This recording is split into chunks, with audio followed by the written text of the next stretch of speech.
The human warrior unknowingly becomes a father to the alien. Queen's Child Commander Jake Morrison stood on the bridge of the Starship Liberty watching the swirling purple clouds of the Andorian Nebula through the viewport his crew had been exploring this sector for 3 months, searching for habitable worlds, when they detected the distress signal. The signal came from a massive crystalline ship, unlike anything in human records. Kate Williams, his communications officer, turned from her station. With wide eyes, Captain. The message is not in any known language, but our computers detected something strange. The vocal patterns suggest the sender is female and in serious distress. Jake nodded grimly. Prep the shuttle. Amy Chen, we are going aboard. That vessel, Lisa Parker. You have the bridge. Jake selected his best security team, including Amy Chen, his weapons specialist, and Dr. Mary Thompson, the ship's chief medical officer. The alien ship was beautiful and terrifying at the same time. Its hull seemed to be made of living crystal that pulsed with soft blue light as they approached Amy. Chen scanned the vessel. Captain, life signs are weak, but present. The ship appears to be heavily damaged. They docked with the alien vessel and stepped through the airlock into corridors that seemed to grow from the walls themselves. The air was breathable but thick with a strange, sweet scent that made Jake feel dizzy. They followed the life signs deeper into the ship. In what appeared to be the command center, they found her. She was unlike any being Jake had ever seen, tall and elegant with pale blue skin that seemed to shimmer like water. Her hair flowed like liquid silver, and her eyes were the color of deep ocean storms. She wore robes that seemed to be woven from starlight itself, but she was clearly wounded. Dr. Thompson immediately scanned the alien female captain. She is definitely female, and appears to be some kind of royalty based on the markings on her clothing. She is badly injured, but stable.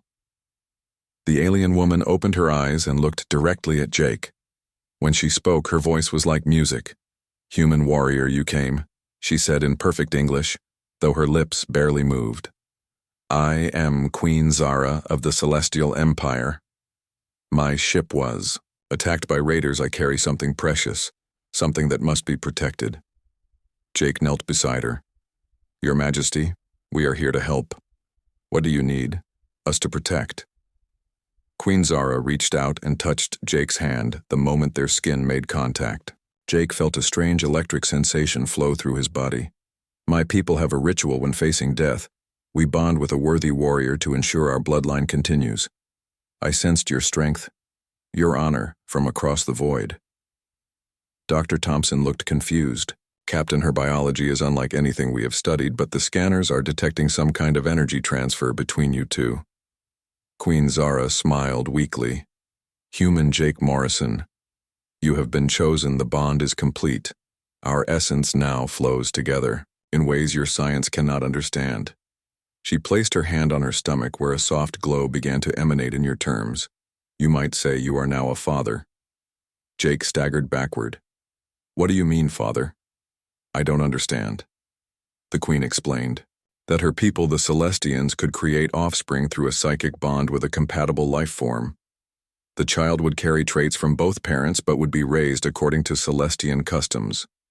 The process had already begun. Amy Chen stepped forward. "Captain, we are picking up multiple ships approaching fast. They appear to be the raiders that attacked the Queen's vessel. We need to leave now." Queen Zara struggled to sit up. "No, human warrior, you must take me to the sacred world of Kepler 7. My people await there. The child must be born among the crystal gardens or it will not survive." Jake made a decision that would change everything. "We take her with us." Set course for Kepler 7. The journey took 2 weeks, during which Jake spent hours with Queen Zara learning about her people and the incredible responsibility that had been placed upon him. The Celestians were an ancient race that had ruled 1,000 worlds, but were now few in number. The child would be the first hybrid ever created. Dr. Thompson monitored both Jake and the Queen, discovering that the bond had indeed changed Jake's genetic structure in subtle ways. He was becoming part Celestian. The Queen grew stronger each day, as did the life growing within her. When they reached Kepler 7, Jake saw why it was called the Sacred World. The entire planet's surface was covered in crystal formations that sang in harmonic frequencies. The Celestian people who met them at the landing site were beautiful and otherworldly, but they looked at Jake with mixture of wonder and suspicion. The High Priestess, an ancient Celestian named Elder Vera, examined Jake carefully. "Human, you have bonded with our queen. This has never happened before. You are now part of our people, whether you choose it or not." Jake looked at Queen Zara, who had become more than just a rescued alien to him. "I choose to stay. I want to be part of my child's life." The birth took place in the crystal gardens under twin moons. Jake held Queen Zara's hand as she brought their daughter into the world. The baby girl had Jake's dark hair but Zara's luminous blue skin, and when she opened her eyes, they were the deep brown of Earth's, soil mixed with silver flecks like distant stars.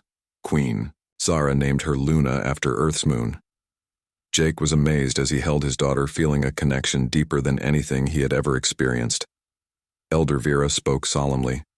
"This child will bridge two worlds. She carries the strength of humanity and the wisdom of the Celestians. She may be the key to both our people's survival years past." And Luna grew to be extraordinary. She could communicate telepathically like her mother's people, but also possessed the determination and ingenuity that humans were known for. Jake remained on Kepler 7, becoming the first human to be accepted into Celestian society. Queen Zara ruled wisely with Jake as her consort, and Luna as the heir to both human courage and Celestian wisdom. The galaxy had never seen such a union, and other races began to take notice, both in wonder and in fear. Jake often stood in the crystal gardens watching his daughter play among the singing stones, knowing that the day he answered that distress signal had changed not just his life but potentially the future of two civilizations. Luna represented something new, something that neither species could have achieved alone. The human warrior had indeed become a father, but more than that, he had become a bridge between worlds, and Luna would grow to be the greatest leader either species had ever known, carrying the best of both peoples into the stars.